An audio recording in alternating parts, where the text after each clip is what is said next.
Thawaidugi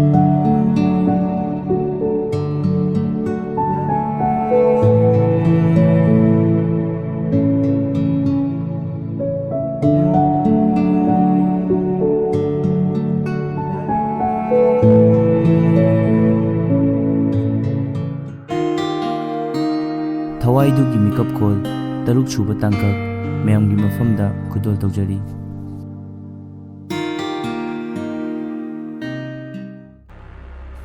Asumna amaibi aduna lai khurumba adu loisilakpada laijaga lembigada chongthok chongsin tawduna sanariba thawaidu kauri.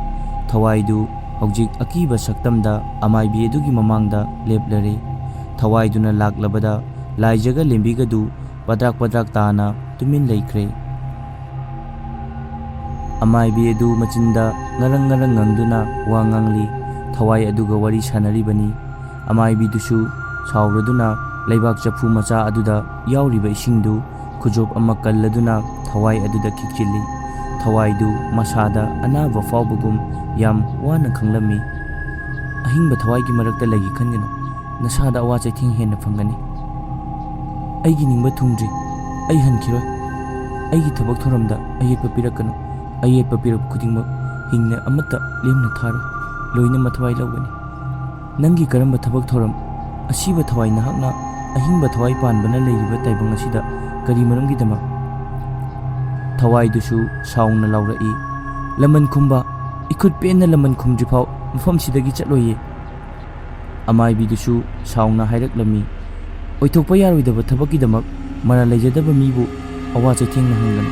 Chatlo nang amu hanna ayetpa pigana. Thawai dusu saungna hairak-lami. Aingonda ayetpa pirakki khangano. Aina tawrise aingonda ayetpa pirakpagine.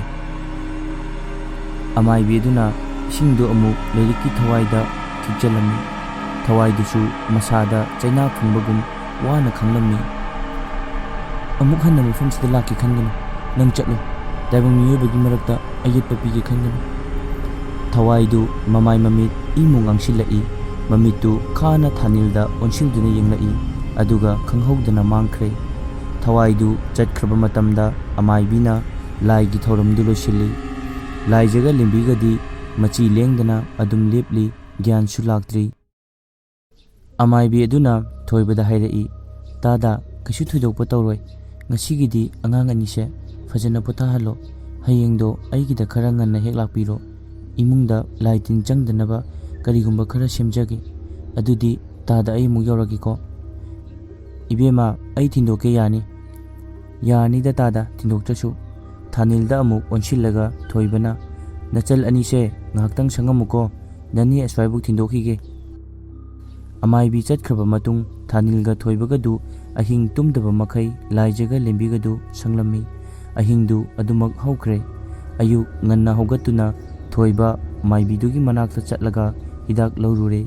Yumgi sajin amadi thongjin mapanda imungda kachin oiba mafamsingda thetli. Thawaidu upai leite thanilgi kagi maningduda famlaga kapladuna leiri.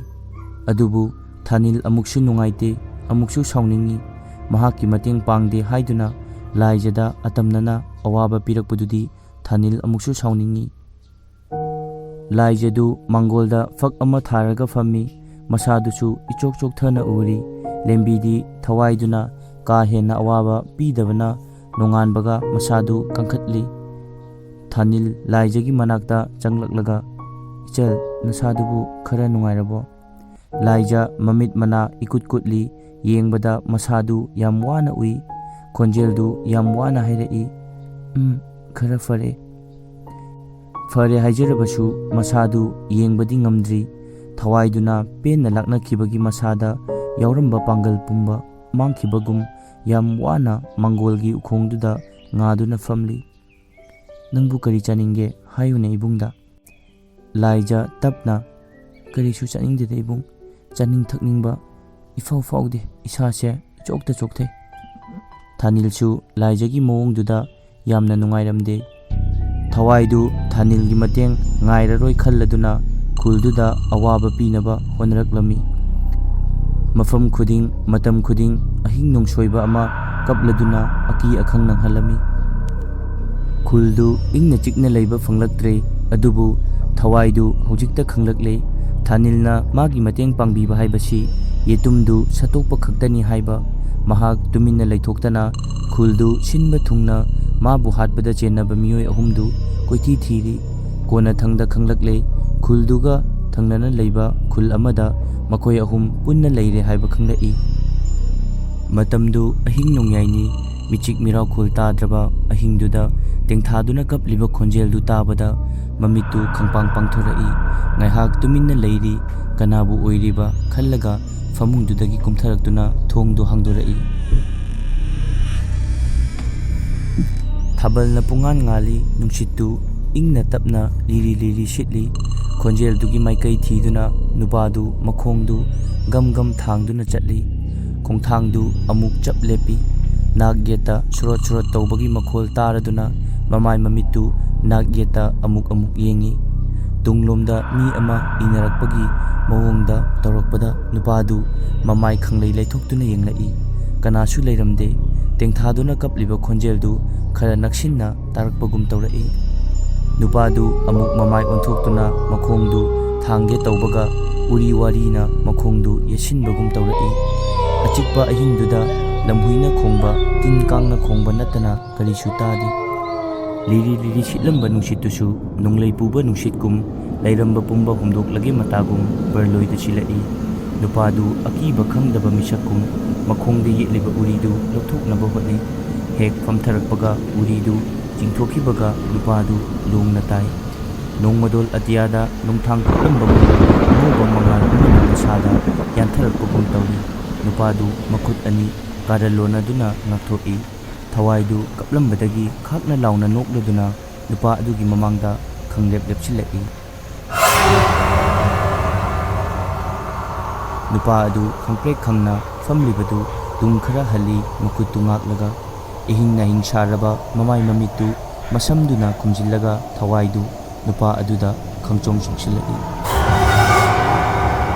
ꯊꯋꯥꯏꯗꯨꯗꯤ ꯃꯤꯅ ꯎꯕꯁꯨ ꯅꯠꯇꯦ, ꯑꯗꯨꯕꯨ ꯃꯊꯟꯇ ꯂꯩꯃꯥꯏꯗꯨꯗ ꯊꯔꯣ ꯊꯔꯣ ꯑꯣꯜꯂꯤ꯫ ꯁꯣꯔꯗꯨꯁꯨ ꯆꯅꯤꯡ ꯆꯃꯥꯡ ꯁꯝꯅꯗ꯭ꯔꯦ, ꯑꯃꯨꯛ ꯐꯨꯡꯒꯠꯄꯒꯤ ꯃꯑꯣꯡꯁꯨ ꯇꯧꯏ꯫ ꯍꯥꯠꯂꯤꯕ ꯈꯨꯍꯥꯠꯇꯨ ꯃꯈꯨꯔꯤ ꯃꯦꯠꯂꯒ ꯍꯥꯠꯄꯅꯤ꯫ ꯊꯋꯥꯏ ꯌꯥꯎꯗ꯭ꯔꯕ ꯍꯛꯆꯥꯡꯗꯨ ꯂꯝꯍꯥꯡ ꯑꯗꯨꯗ ꯍꯨꯟꯇꯣꯛꯇꯨꯅ ꯊꯅꯝꯃꯤ꯫ ꯁꯤꯔꯒ ꯂꯩꯔꯝꯂꯤꯕ ꯃꯤꯑꯣꯏꯗꯨ ꯎꯕꯗ ꯀꯅꯥꯅꯁꯨ ꯃꯤꯁꯤ ꯑꯗꯨꯒꯤ ꯃꯇꯥꯡꯗ ꯊꯤꯒꯠꯄ ꯉꯝꯂꯣꯏ꯫ ꯀꯔꯝꯕ ꯃꯑꯣꯡꯗ ꯍꯥꯠꯂꯤꯕꯅꯣ ꯍꯥꯏꯕ ꯈꯪꯕ ꯉꯝꯂꯣꯏ꯫ ꯗꯥꯛꯐꯝ ꯇꯥꯗꯦ ꯅꯨꯄꯥ ꯑꯗꯨꯗ ꯑꯁꯣꯛ ꯑꯄꯟ ꯑꯃꯠꯇ ꯂꯩꯔꯝꯗꯦ꯫ ꯂꯝꯕꯤꯗ ꯆꯤꯡꯅꯕꯒꯤ ꯎꯐꯨꯟ ꯈꯔꯗꯤ ꯇꯩꯔꯤ꯫ ꯏꯌꯥꯝꯕ, ꯀꯃꯥꯏꯅ ꯇꯧꯗꯣꯏꯅꯣ?